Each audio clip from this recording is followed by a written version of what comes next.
अस्सलाम वालेकुम।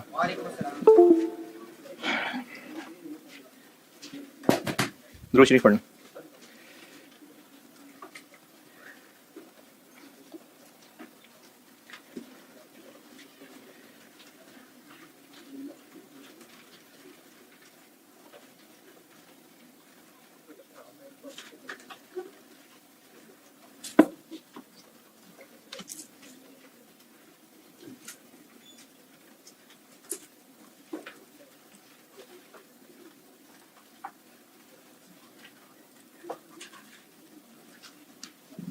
एक सवाल दिया था और वो वैसा वैसा सही था जैसे क्लास में किया था, तो इसलिए कोई मसला होना चाहिए तो नहीं, लेकिन अगर फिर भी किसी ने कुछ पूछना है तो वो शर्माते शर्माते पूछ ले। 10 मिलियन ओवरहॉलिंग को इन्फ्लेट नहीं करना। अच्छा, उसके अलावा बाकी सब बिल्कुल वैसी चीजें ही हैं सारी, और आपने इसमें जो पूछना है पूछें जी। अच्छा, फिक्स कॉस्ट के साथ ईयर 1 नहीं लिखा हुआ, सेल प्राइस और वेरिएबल कॉस्ट इनके साथ ईयर 1 लिखा हुआ है, और सेल प्राइस के साथ तो उन्होंने कह भी दिया है, नहीं नहीं नहीं, सेल प्राइस और वेरिएबल कॉस्ट में ईयर 1 लिखा हुआ है। फिक्स कॉस्ट के बारे में ईयर 1 कहा नहीं है और यह भी नहीं कहा कि यह करंट है। तो अगर हम सवाल के कॉन्टेक्स्ट से अंदाजा लगाएं तो पॉइंट नंबर 3 के अंदर वेरिएबल कॉस्ट ईयर 1 की दी है, फिर कंटिन्यूटी में बात फिक्स कॉस्ट दे दी है, तो मोस्ट प्रोबेबली ये भी ईयर 1 ही की होगी, क्योंकि प्राइस और वेरिएबल कॉस्ट दोनों ईयर 1 की दी है। हां, अगर ऐसा होता कि फिक्स कॉस्ट के साथ स्पेसिफिकली लिखा होता कि ये करंट है तो फिर हम ईयर 1 से इन्फ्लेट करते, लेकिन जब वेरिएबल कॉस्ट इसी पॉइंट के अंदर बता दिया ईयर 1 है और वही बात आगे बढ़ रही है कि फिक्स कॉस्ट भी इतनी होगी, तो वो भी ईयर 1 की होगी। हाँ, ये भी बताया था, हाँ ये भी रीजन था। नहीं, क्या क्या क्या कुछ ना कहो तो, ऐसा मैंने कुछ नहीं कहा था, मैंने ऐसा कुछ नहीं कहा था। मैंने जो बातें की थी ना, उनमें से एक बात ये थी कि अगर कैश फ्लोज के बारे में स्पेसिफिकली कहा है कि ये करंट है तो करंट है, ईयर 1 से इन्फ्लेशन करनी है। अगर उनको कह दिया कि ईयर 1 से रिलेटेड है तो फिर 2 से इन्फ्लेशन करनी है। अगर कुछ नहीं कहा, प्रोजेक्ट पहला पहला काम है और प्राइसेस फ्यूचर टेंस में बताई हुई है, तो उनको ईयर 1 की लेना है। यानी ये कहा था, तब भी कहा था ईयर 1 की लेंगे और 2 से इन्फ्लेट करेंगे, ये बात की थी मैंने। अब इसमें पॉइंट 3 के अंदर वेरिएबल कॉस्ट के साथ जब वो ईयर 1 मेंशन कर रहा है, उसी से अगले सेंटेंस में फिक्स कॉस्ट की बात कर रहा है, तो ज्यादा तो यही है ना कि वो भी ईयर 1 ही होगा। अगर पॉइंट 4 होता तो फिर इंशाल्लाह ऐसा ना होता, लेकिन चलो फिर भी होता तो नोट लिख दें, नोट लिखने में कुछ नहीं जा रहा। आप नोट लिख दें कि हम अज्यूम कर रहे हैं फिक्स कॉस्ट भी ईयर 1 की है। पेपर कंप्यूटर ने नहीं चेक करना होता, इंसान ही करेंगे। तो अगर पॉइंट 3 में वाकई एम्बिग्विटी है, यानी ये फिक्स कॉस्ट पॉइंट 4 में लिखी होती और कोई स्टूडेंट ये अज्यूम करता कि इसको चूंकि फिक्स कॉस्ट को ईयर 1 का नहीं बताया इसलिए हम ईयर 1 से इन्फ्लेट कर रहे हैं, तो सही माना जाएगा वो जी। क्योंकि हमारी ना अजम्पशन होती है और उन्होंने बोल्ड करके लिखा भी हुआ है रिक्वायरमेंट से ऊपर, all cash flows would arise at the end of year. तो इसलिए वो सारी जो फिक्स कॉस्ट पर मंथ थी, लेकिन कैलकुलेशन की अजम्पशन ये है कि कैश वो साल के एंड पे इकट्ठा जाएगा। इसी तरह सेल सारी आखिरी दिन थोड़ी हो रही होती है, सेल तो पूरा साल होती रहती है, लेकिन कैश फ्लो की आसानी के लिए हम उसको ईयर कहते हैं। इस सवाल में और बताएं आपका क्या सवाल है। मैंने एडजस्टमेंट लिखी थी 3, टैक्स, इन्फ्लेशन और working capital. Working capital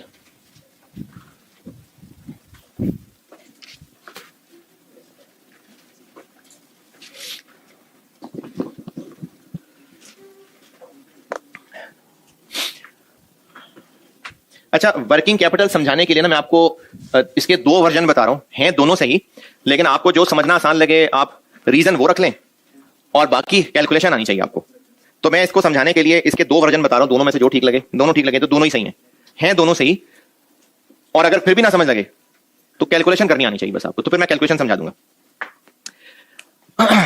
cash flow आपने पढ़ा होगा, FAR 1 में पढ़ा हुआ है। इनडायरेक्ट मेथड ऊपर प्रॉफिट बिफोर टैक्स से स्टार्ट किया और उसके बाद नीचे चल के कहीं working capital changes add less करते हैं। क्यों? क्योंकि वर्किंग कैपिटल में आ रहा होता है डेटर, क्रेडिटर, स्टॉक, तो जो ऊपर पीबीटी है उसमें सेल्स एक्सपेंसेस आ रहे होते हैं, हमें उनको कैश फ्लो बनाना होता है। तो जो डेटर का ओपनिंग क्लोजिंग बैलेंस का डिफरेंस लेते हैं तो वो सेल्स को कैश में कन्वर्ट कर देता है। हम अभी तक जितने भी सवाल कर रहे थे उसमें पहली लाइन मैंने सेल्स लिखी होती है। जरूरी है सारी कैश सेल ही होगी? नहीं, जरूरी नहीं है, तो क्रेडिट सेल भी हो सकती है। अब अगर क्रेडिट सेल हो सकती है तो फिर कैश और सेल्स में फर्क आ जाएगा। ऊपर सेल्स ही लिखनी है क्योंकि टैक्स कैलकुलेट करना है, लेकिन अगर डेटर क्रेडिटर हुए तो कैश में कन्वर्ट करने के लिए चेंजेस इन वर्किंग कैपिटल भी एड लेस करना पड़ेगा। तो ये वर्किंग कैपिटल की एडजस्टमेंट होती है। दोबारा, हमने जो sales, material, variable overheads, fixed overheads अब तक लाइनें लिखी होती थी, वो हम ले कैश फ्लो रहे होते हैं, लेकिन असल में वो इनकम एक्सपेंस है, क्योंकि टैक्स कैलकुलेट होना होता है। तो उनको ऐसे लिख देना बिल्कुल सही है, ताकि टैक्स कैलकुलेट हो सके। लेकिन अगर कुछ क्रेडिट ट्रांजैक्शंस भी होंगी तो वर्किंग कैपिटल एडजस्टमेंट्स डालनी पड़ेंगी। टैक्स से पहले, टैक्स के बाद? टैक्स के बाद, क्योंकि ऊपर इनकम एक्सपेंस लिखेंगे तो सही टैक्स कैलकुलेट होगा। तो बाद में वर्किंग कैपिटल की एडजस्टमेंट डालेंगे, प्लस या माइनस दोनों हो सकती हैं, ताकि कैश फ्लो बन जाए। तो एक तो ये रीजन आप अपने लिए लिखना चाहें तो लिख लें। वर्किंग कैपिटल की एक लाइन आनी है टैक्स के बाद। क्यों आनी है उसका रीजन बता रहा हूं, कि जो ऊपर इनकम एक्सपेंसेस लिखे हुए हैं, अगर वो क्रेडिट पे हुए तो फिर वर्किंग कैपिटल एडजस्टमेंट डालेंगे तो ही कैश फ्लोज बनेंगे, FR1 के कैश फ्लो की तरह। जिनको बीबी अल्फाज नहीं मिल रहे, हम लोग अब तक ये करते आ रहे हैं 0 1 2 3 4, हम यहां लिखते हैं सेल्स पॉजिटिव। अगर ये सारी कैश सेल्स हैं तो ये इनकम भी है और कैश फ्लो भी है। लेकिन अगर सारी कैश नहीं होंगी, कुछ क्रेडिट भी होंगी, तो यहां तो सेल्स ही लिखेंगे। सेल्स लिखेंगे तो ही प्रॉफिट निकलेगा, और प्रॉफिट निकलेगा तो ही टैक्स कैलकुलेट होगा। लेकिन जब टैक्स कैलकुलेट कर लिया तो हम लोग ये सारा जो सॉल्व कर रहे हैं एंड पे एनपीवी निकालने लगे हैं, तो एनपीवी कैश फ्लोज की होनी है ना। तो अगर ये क्रेडिट सेल्स हैं तो फिर ये कैश फ्लो नहीं है। कैश फ्लो बनाने के लिए इसके नीचे एक वर्किंग कैपिटल की लाइन लिखनी पड़ेगी, जिसमें से किसी साल में हो सकता है माइनस हो, किसी में प्लस हो। और इस लाइन का क्या इफेक्ट निकलेगा? सेल्स को कैश में कन्वर्ट कर देगा। ये कहानी बताइए आपको। तो एक ये वर्जन है, ये भी सही है।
हाँ जी, कहानी लिखी। ज्यादा सेफ कहानी यही है, आप इसको भी पक्का रख लेंगे ना तो ठीक है। एक और कहानी सुनाता हूं, वो भी सही है, यानी वो भी रीजन है।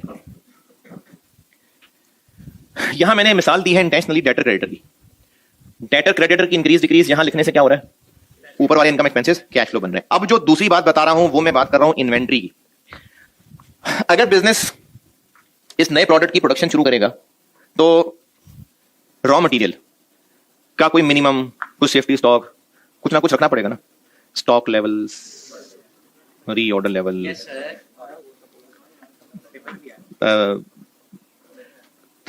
हाँ, उसमें बहुत ही गहरा पॉइंट टेस्ट हुआ था। खैर चलो, अब तो रिजल्ट आने वाला है इस टाइम में।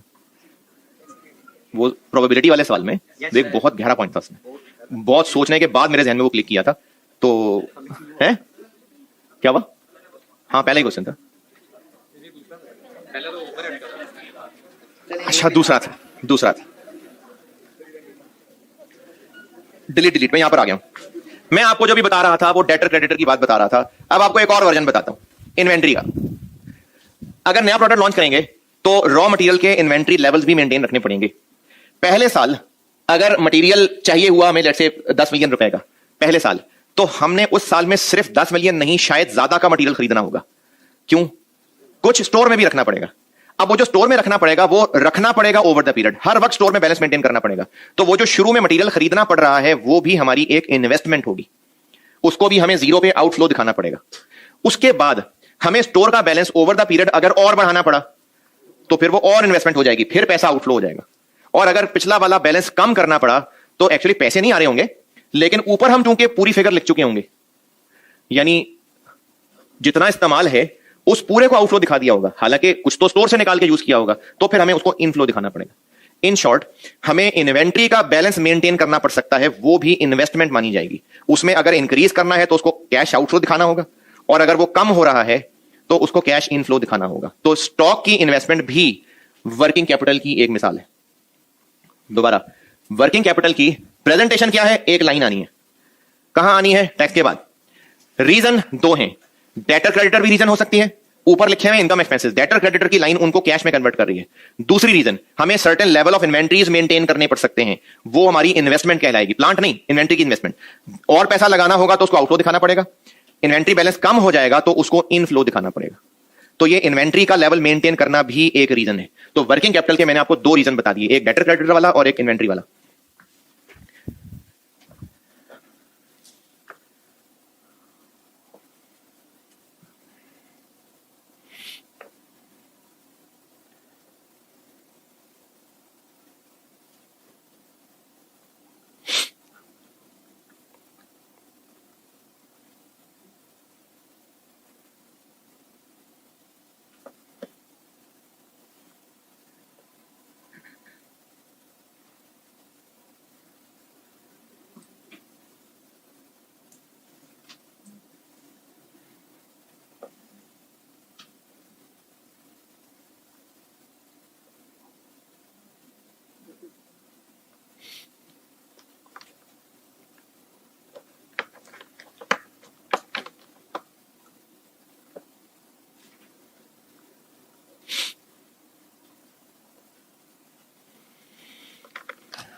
हाँ जी, दोनों कहानियां लिख ली। जिनको अभी भी अल्फाज नहीं मिल रहे, वर्किंग कैपिटल की एक लाइन आएगी यहां टैक्स के बाद, प्लस भी हो सकता है माइनस भी हो सकता है। उसके दो रीजन हैं, एक रीजन ये है कि ऊपर इनकम एक्सपेंस लिखा होगा, क्रेडिट ट्रांजैक्शन की वजह से डेटर क्रेडिटर हो सकते हैं। तो जैसे IAS 7 में वर्किंग कैपिटल चेंजेस दिखाते थे, ये वही चीज है ताकि कैश बन जाए। दूसरा वर्जन, हमें स्टॉक के लेवल मेंटेन करने पड़ सकते हैं, एक्स्ट्रा पैसा जेब से जाएगा स्टॉक लाके रखने के लिए, तो वो भी यहां पर आउटफ्लो आएगा। और इनफ्लो क्यों आएगा? अगर स्टॉक बैलेंस कम है तो उसको इनफ्लो शो करेंगे। तो ये दो रीजन हैं, दोनों ही रीजन सही हैं। अब अगला मसला कि ये लाइन सवाल में कैलकुलेट करनी कैसे है, तो मैं आपको ना मिसालों से समझाता हूं, और जब सारी मिसालों से समझा दूंगा तो फिर कुछ समरी पॉइंट्स बना के दिख लेंगे। मतलब बजाय से कि मैं पहले आपको पॉइंट्स बताऊं, पहले आपको मिसालें सॉल्व करके दिखाता हूं, फिर एंड पे समरी पॉइंट्स बनाएंगे। सवाल लिखें, प्रोजेक्ट की लाइफ 4 इयर्स। अच्छा, मैं ना कोई 4 शायद 5-6 एग्जांपल्स कराऊंगा और एक दूसरे का रेफरेंस भी यूज कर सकता हूं, तो इस चीज को एग्जांपल 1 कह दें। प्रोजेक्ट की life 4 years. Initial working capital required, initial working capital required at start of project, at start of project 60,000, 60,000 रुपए। इट विल बी मेंटेन्ड, और अगर ये मैं सेंटेंस ना भी लिखवाऊं और यहीं पर फुल स्टॉप लग जाए तो अंडरस्टूड है जो अगली बात बताने लगा हूं। It will be maintained through out the project life, it will be maintained through out the project life. अगर ये सेंटेंस ना भी बताता ना और सिर्फ इनिशियल इन्वेस्टमेंट बताता तो अंडरस्टूड था ये वाला सेंटेंस। मुझसे रिक्वायर्ड है कैश फ्लोज में वर्किंग कैपिटल की लाइन कैसे शो होगी, ये मुझसे रिक्वायर्ड।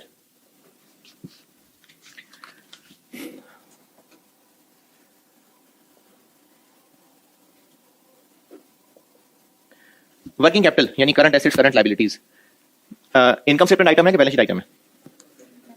बैलेंस शीट आइटम है, शाबाश, सही है, बैलेंस शीट आइटम है। फॉर द ईयर चीज है कि एज एट चीज है? एसेट्स और लायबिलिटीज फॉर द ईयर चीज होती है कि as at? Income statement balance sheet ये बैलेंस शीट आइटम है तो एज एट। तो जो सवाल में वर्किंग कैपिटल की इंफॉर्मेशन है जनरली वो बैलेंस की फिगर होगी, यानी हमें जीरो पे वर्किंग कैपिटल में 60,000 का बैलेंस चाहिए। अगले साल भी ये बैलेंस 60,000 ही होना चाहिए, उससे अगले साल भी 60,000 होना चाहिए, उससे अगले साल भी 60,000 होना चाहिए, और प्रोजेक्ट खत्म, फैक्ट्री बंद, दुकान बंद, जीरो। 4 साल लाइफ रख रहे हैं तो इसका मतलब 4 साल बाद सब खत्म है। क्या वाकई फैक्ट्री बंद हो जाएगी? नहीं, फिर नया प्लांट आएगा, फिर नए सिरे से कहानी शुरू होगी। लेकिन एक साइकिल को हम ऐसे ही देख रहे हैं कि एंड पे बस दुकान बंद। हमें शुरू में 60,000 रुपए का वर्किंग कैपिटल चाहिए, शुरू में जीरो। तो कैश फ्लो हमारी जेब से 60,000 रुपए जाएंगे, अगले साल इतना ही रहने देंगे, मजीद पैसा नहीं जाएगा, नहीं जाएगा, नहीं जाएगा, और एंड पे इनफ्लो आ जाएगा। ये वर्किंग कैपिटल का सादा तरीन सवाल है। क्वेश्चन में अगर वर्किंग कैपिटल आ जाए तो इससे सिंपल नहीं हो सकता कि वर्किंग कैपिटल की इनिशियल अमाउंट बताई हो और उसके बाद कुछ नहीं कहा, तो जीरो के ऊपर आउटफ्लो और एंड के अंदर इनफ्लो। ये वर्किंग कैपिटल का सादा तरीन सवाल है, जिसमें अगर आप ये ना भी लिखते, बस 60,000 को यहां आउटफ्लो और वहां इनफ्लो दिखाते। इनफ्लो क्यों दिखा रहे हैं? अच्छा, एग्जाम्पल 2 में बताता हूं। किसका? वर्किंग कैपिटल का मतलब क्या होता है? ये जो मैंने कहा है कि इनिशियल इन्वेस्टमेंट चाहिए, स्टॉक, अभी जो स्टॉक वाली बात बता रहा था, हमें जीरो पे इतना स्टॉक लेके रखना पड़ेगा। सवालों में ना दोनों, मतलब आपको सिर्फ वर्किंग कैपिटल की इंफॉर्मेशन दी होगी, जरूरी नहीं है कि ये स्टॉक वाला है कि डेटर क्रेडिटर वाला है, दोनों का मिक्सचर भी हो सकता है। मैं तो आपको वैसे कॉन्सेप्ट बताने के लिए कह रहा हूं कि या तो ये डेटर क्रेडिटर होगा या ये स्टॉक वाला होगा, दोनों भी मिक्स हो सकते हैं। दोनों के रीजन बताए हैं आपको। सवाल वाला इनमें से क्या चेक कर रहा है, डेटर क्रेडिटर कर रहा है या स्टॉक वाला कर रहा है, वो जरूरत भी नहीं है जानने की। उसने कैलकुलेशन के जो भी तरीके बताए होंगे, हमने सिर्फ उसको यूज करना होगा। तो इसमें चूंकि मैंने कहा एट स्टार्ट ऑफ प्रोजेक्ट, तो ये इन्वेंट्री वाला है, तो शुरू में हमें 60,000 रुपए का मटेरियल लाना पड़ेगा, कैश आउटफ्लो, और एंड पे इनफ्लो क्यों दिखाया है ये मैं आपको अभी एग्जांपल 2 से दोबारा समझा देता हूं। एग्जांपल 2 लिखें।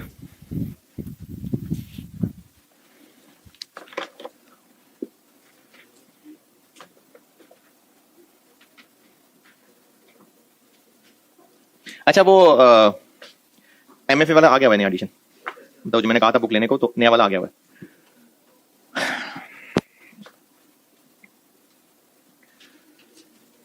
अगर किसी ने शुरू में मतलब अभी हफ्ता 10 दिन पहले पुराना खरीद लिया हुआ था तो वो चेंज कराया जाके। हाँ, अगर किसी के बड़े भाई ने पिछले साल खरीदा था और वो चेंज कराना है, वो नहीं कराना चेंज अभी, अगर है। Example 2,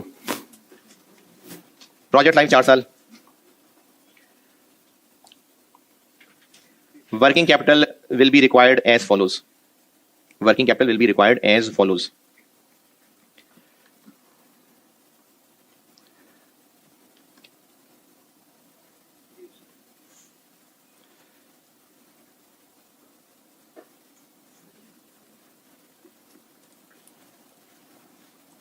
Start of project 40,000,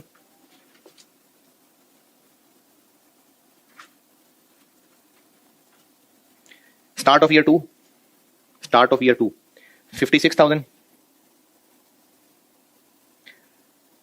start of year 3 60,000, और start of year 4 45,000।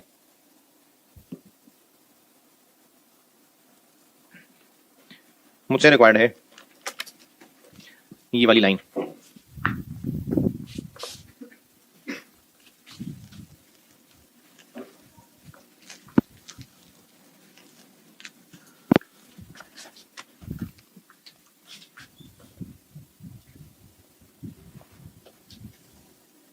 Working capital का बैलेंस और cash flow. Start of project कितना बैलेंस चाहिए? 40,000। फिर ये बढ़ा के 56 तक पहुंचाना है, फिर ये 60 तक पहुंचाना है, फिर ये 45 तक लाना है, और बस दुकान बंद। ये मैंने 3 के सामने क्यों लिख दिया? क्योंकि स्टार्ट ऑफ ईयर 4 है, मैंने पॉइंट्स लिखे हुए हैं। और कैश फ्लो 40,000 आउटफ्लो, फिर बढ़ा के 16 और आउटफ्लो, फिर 4 और, फिर 15 इनफ्लो, और फिर 45 इनफ्लो। अच्छा, इसको इनफ्लो इसलिए दिखा रहे हैं, ये हमारा वो मेन कैश फ्लो वाला टैक्स की लाइन के नीचे 40 outflow, 16 outflow, 4 outflow, 15 outflow, 45 outflow.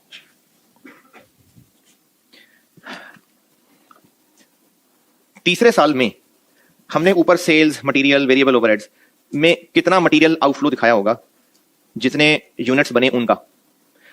ये बात अगर ना समझ आए कोई मसला नहीं है, बस दिखाना है इनफ्लो। तीसरे साल में अब तक जितने भी सवाल कर रहे हैं, हम ऊपर यूनिट्स लिखते हैं या अलग से दिए होते हैं, और उनकी ही सेल, उन्हीं की कॉस्ट ऑफ सेल, उन्हीं की वेरिएबल सब निकालते हैं। तो हमने ऊपर मटेरियल की लाइन में मटेरियल को आउटफ्लो दिखाया होगा, कितने, जितने यूनिट्स बने होंगे। लेकिन स्टोर में बैलेंस कम होने का मतलब है कि हमने कुछ स्टोर वाला भी यूज किया होगा, सारा ही नहीं खरीद के लाए होंगे। देखें, अगर इन्वेंट्री का बैलेंस कम हो रहा है तो क्या चोर लेके जा रहे हैं, यूज हो रहा है ना। तो हमने ऊपर तीसरे साल में सारा मटेरियल आउटफ्लो दिखाया होगा, जबकि असल में तो कुछ स्टोर से उठा के इस्तेमाल हुआ होगा। तो जितना स्टोर से उठा के इस्तेमाल हुआ होगा, नीचे फिर हम वो इनफ्लो दिखा दें। ऊपर मटेरियल सारा आउटफ्लो दिखा दिया होगा, तो उसकी वजह से हमें फिर नीचे इसको इनफ्लो दिखाना पड़ा। इसी तरह आखिरी साल में जितना मटेरियल चाहिए सारा ही खरीदा होगा हमने, नहीं स्टोर वाला यूज किया होगा, तो ऊपर हमने सारा आउटफ्लो दिखा दिया होगा, इसलिए फिर इसको इनफ्लो दिखाना पड़ा। ये एग्जांपल 2 जी। तो टाइम 1 बनाना, ईयर 1 का स्टार्ट किधर गया, स्टार्ट ऑफ प्रोजेक्ट। हाँ जी, एग्जांपल 2 नोटेड कर ले नोट कर ले।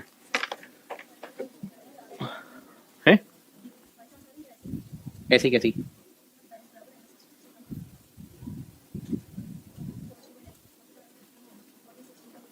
यानी ये भी 60 और ये भी 60। अरे जब हमने इवेंचुअली 0 कर देना है तो इस सब का सम 0 ही होगा।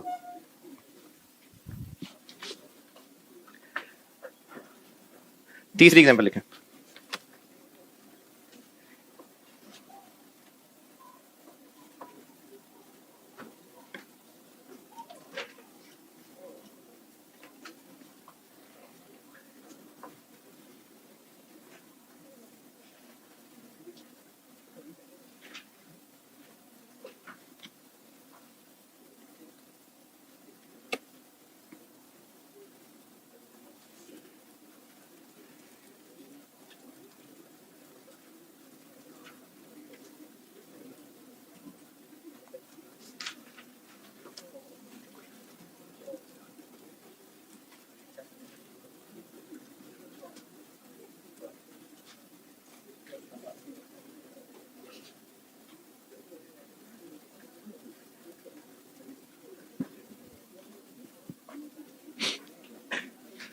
हाँ जी, जो भी कहानियां लिख रहे थे लिख ली। एग्जाम्पल 3,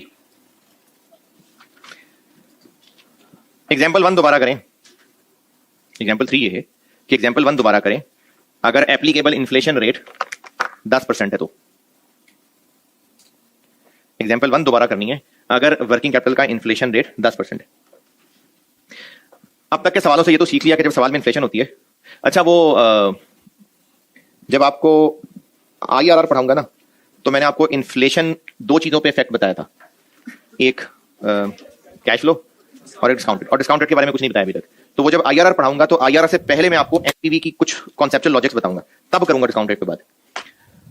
क्या कह रहा था मैं, हाँ, अब तक सवालों में जहां भी इन्फ्लेशन आ रही थी तो इतना तो नजर आ रहा था कि हमने कैश फ्लो में फिर इन्फ्लेशन डालनी है, तो वर्किंग कैपिटल में भी इन्फ्लेशन आ गई। तो फिर अब हम ये करेंगे कि ये वाला 60 तो 60 ही है, लेकिन इस 60 को 66 करना पड़ेगा, क्योंकि अब हमें सवाल में नॉमिनल फिगर्स बनानी पड़ेंगी। इस वाले 60 को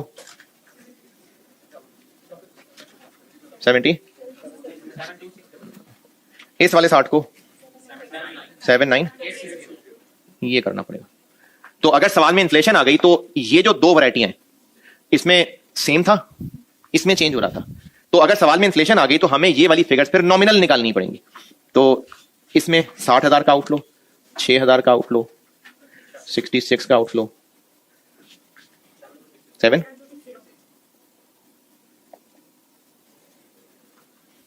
तो इन्फ्लेशन मिक्स हो गई तो फिर ये हो जाएगा।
वो नोटेड।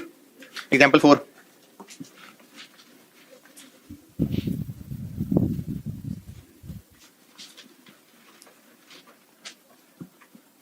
एग्जाम्पल 3 दोबारा करें, एग्जाम्पल 2 दोबारा करें। एग्जाम्पल 2, अगर एप्लीकेबल इन्फ्लेशन रेट 10% है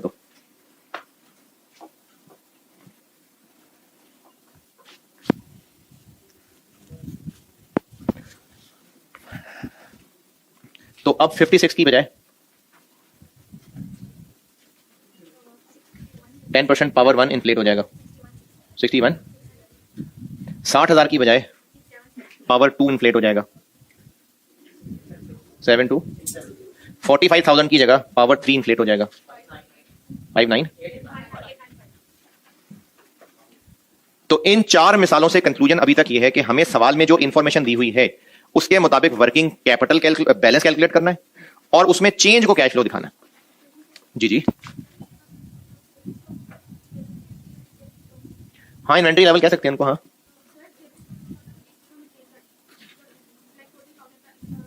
तो अगले साल स्टॉक और बढ़ाना पड़ सकता है।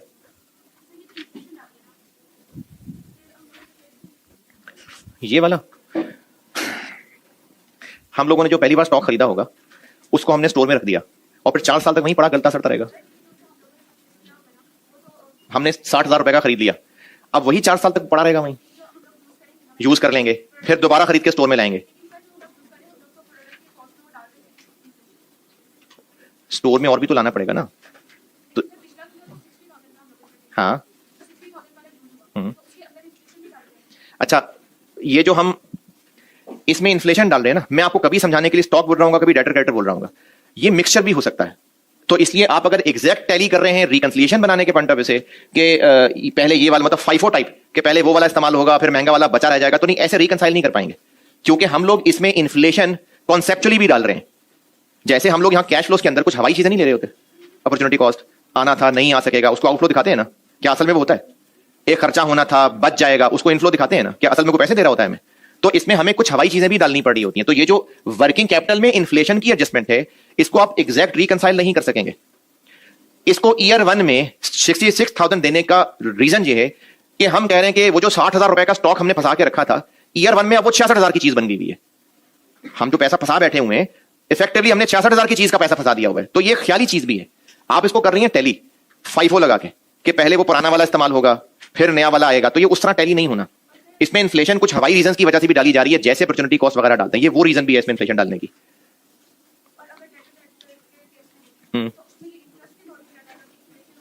इंटरेस्ट नहीं, उसमें भी तो सेल्स कॉस्ट सेल्स महंगी हो रही होंगी ना, तो डेटर क्रेडिट भी महंगे वाले बन रहे होंगे।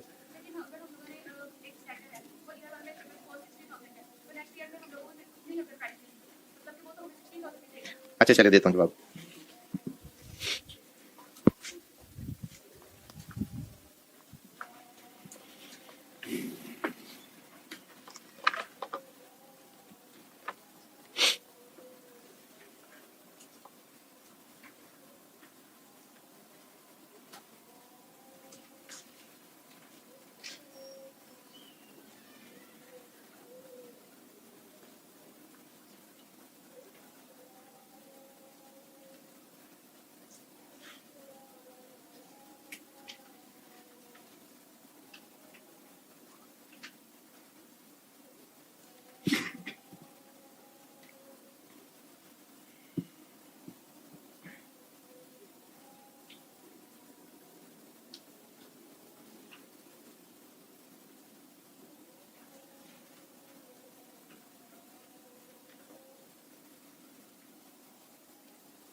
अच्छा, ये जो वर्किंग कैपिटल है ना बेटे, ये बाकी लोग भी सुने, एंड बात ये करना तो ऐसे ही है, लेकिन चले उससे पीछे की बात।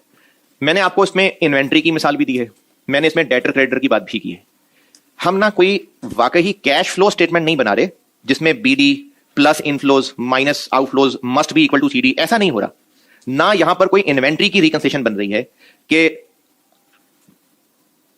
नहीं, बजटिंग एमएफए में, हाँ एमएफए में बजटिंग एक टॉपिक आना है, वहां पर ये आएगा बिल्कुल कि पहले सस्ता वाला रॉ मटेरियल पड़ा था, पहले वो इस्तेमाल होगा फिर नया खरीदा जाएगा। वो वाकई इनकम स्टेटमेंट की चीज है। यहां पर हम लॉन्ग टर्म डिसीजन मेकिंग में कुछ ख्याली बातें भी कर रहे होते हैं।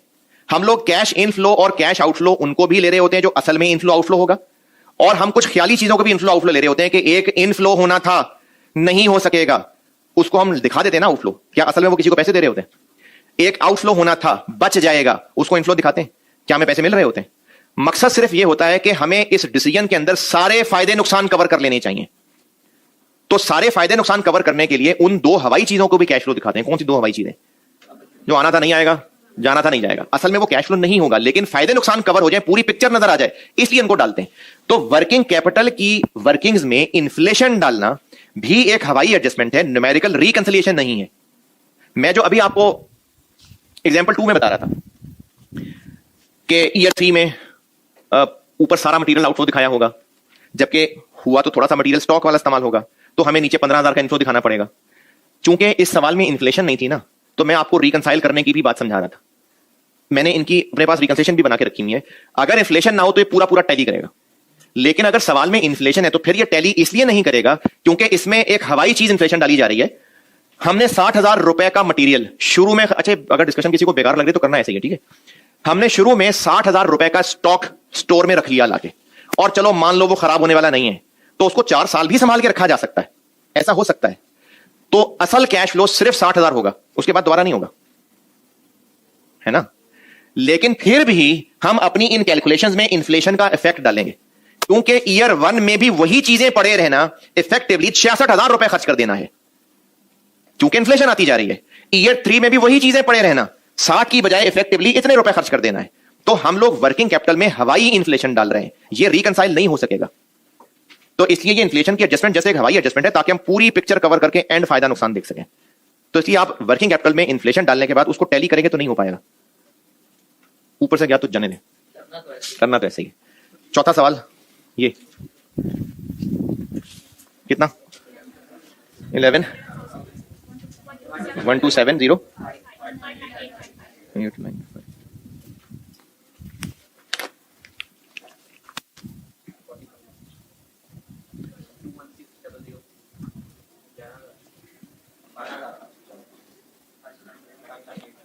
895। क्या जी? तो यही नहीं किया? यही किया यार। यहां मैंने पहले 60,000 लिखा हुआ था, तो उसको पावर 2 इन्फ्लेट किया है, 45,000 को पावर 3 इन्फ्लेट किया है।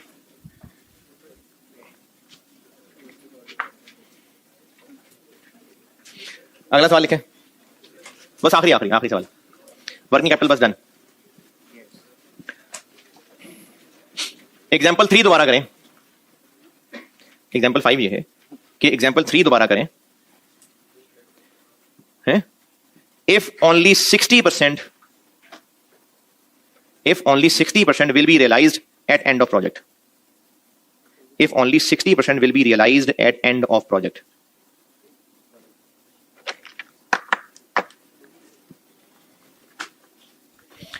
अच्छा अब करना क्या है? ये है ना एग्जाम्पल 3 है ना, ये वर्किंग तो आप ऐसे ही करेंगे, ये फिगर्स ऐसे ही होंगी, चेंज कैश फ्लो ऐसे ही होगा, एंड पे 0 ही होगा। लेकिन जब आप इसको यहां लिखेंगे तो आखिर में जो मैंने 79,860 लिखना था, आप 79 नहीं लिखेंगे, 860 इसका 60% लिखेंगे, 47,916। तो बाकी 40% फिर इन्वेंट्री हो सकता है गल सड़ जाए, सिर्फ 60% रिकवर हो पाएगा ना। तो टैक्स की वर्किंग में ये एज एन एक्सपेंस शो होगा। किस साल में? चौथे साल में। कितना? इसका बाकी 40%। तो अगर एंड पे फुल रिकवरी नहीं हो पाएगी तो जितनी रिकवरी होनी है वो कैश फ्लो में आएगा, और जो रिकवरी नहीं होगी वो आखिरी साल में टैक्स की वर्किंग में एक लॉस के तौर पे आएगा। तो एग्जांपल 5 ये नोट करें, लेकिन साथ ये बात देखें क्योंकि मैं टैक्स की वर्किंग थोड़ी प्रेजेंट कर रहा हूं। ये चौथे साल में 79,860 का कितना बना? 944। ये टैक्स की वर्किंग में आएगा।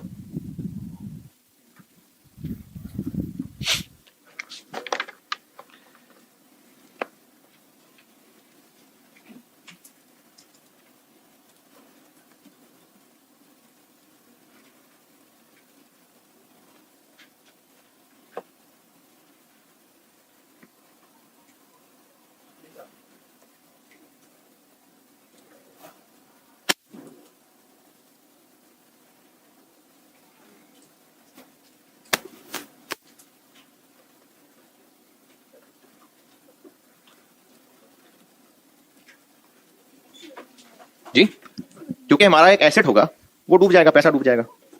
अरे लॉस ऑन डिस्पोजल, ये लॉस ऑन डिस्पोजल टाइप चीज हो गई ना। हमारी बुक्स में इतनी बुक वैल्यू का स्टॉक होगा, लेकिन जब बिकेगा तो पूरे पैसे नहीं मिलेंगे, तो लॉस ऑन डिस्पोजल हो गया। तो इसलिए ये टैक्स में एक लॉस के तौर पे आएगा। राइट ऑफ कह लें, bad debt right of, inventory right of, तो ये एक्सपेंस माना जाएगा। चलें जी, एक सवाल तो आप होमवर्क कर ही देंगे, और चूंकि छुट्टी है तो फिर 2 भी कर सकते हैं अगर आप।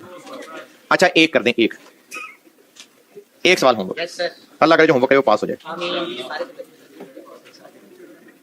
सवाल करते हैं आप, एक छोटा सा सवाल है, ऑटम 16।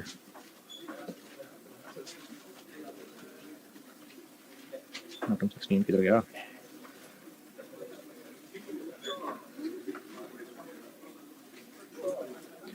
ये है जी वो जो नोट्स की फाइल दी हुई है उसमें क्वेश्चन नंबर 5 ऑटम 16 है,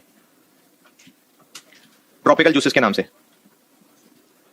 उन नोट्स में क्वेश्चन नंबर 5 है ट्रॉपिकल जूसेस, ऑटम 16 अटेम्प्ट बनती है ये होमवर्क है, करिएगा। और अगर अच्छे बच्चे एक और होमवर्क जानना चाह रहे हैं तो चलें, ठीक है, अल्लाह हाफ़िज़।